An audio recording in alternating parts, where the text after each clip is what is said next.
பட்டாலும் உயிர் நோக துடித்தாயே. உலகத்தின் பந்தங்கள் எல்லாம் நீ சொல்லி தந்தாயே.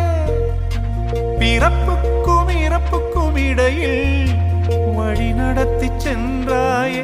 உனக்கே ஓர் தொட்டில் கட்டி நானே தாயாய் மாறிட வேண்டும். ஆராரிராரோ நான் இங்கே பாட,